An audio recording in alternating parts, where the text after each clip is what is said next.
నా కొత్త లుక్తో కొత్తగా ఉంది నాకు కూడా.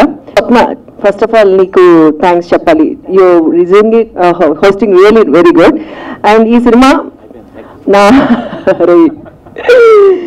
సినిమా నేను ఒప్పుకోవాలా లేదా అంటే చేస్తానా లేదా అని నేను చిన్న హెజిటేషన్లో ఉన్నప్పుడు రఘు డార్లింగ్ అంటే ఫీల్ అవుతాడు, రఘు డార్లింగ్ చాలా సపోర్ట్ చేసి మా మహేంద్ర గారి గురించి, డైరెక్టర్ గారి గురించి చాలా బాగా చెప్పి నాకు క్లియర్గా ఎక్స్ప్లెయిన్ చేస్తే సో నాకు ఒక ధైర్యం వచ్చింది. ఆ తర్వాత నేను మహేంద్ర గారిని కలవటానికి ఆఫీస్కి వెళ్ళినప్పుడు they are really such a sweet souls, director గారు అండ్ ప్రొడ్యూసర్ గారు కూడా ఇద్దరు. సో అప్పుడు ఎస్ అంటే ఆడపిల్లని సినిమా ఇండస్ట్రీకి తీసుకురావచ్చా లేదా అని చాలా మందికి భయాలు ఉంటాయి.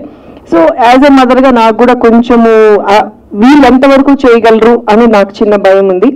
ఆ ధైర్యం నాకు వాళ్ళిద్దరిని చూసిన తర్వాత కళ్ళు మూసుకుని డైరెక్టర్ గారి చేతిలో, ప్రొడ్యూసర్ గారి చేతిలో హ్యాపీగా నేను పెట్టచ్చు అనిపించింది. So thank you sir, thank you so much. ఈ సినిమా డెఫినెట్గా సక్సెస్ సాధించాలి. అండ్ మా తమ్ముడు అమర్, నా కూతురు సుప్రీతాని మనస్ఫూర్తిగా ఆశీర్వదించడం. నిజంగా చాలా మంది అసలు ఇంతమందిని చూస్తుంటే నాకు నిజంగా అనిపిస్తుంది ఇంత మంచి సక్సెస్ ఫస్ట్ స్టెప్లోనే వచ్చింది అని.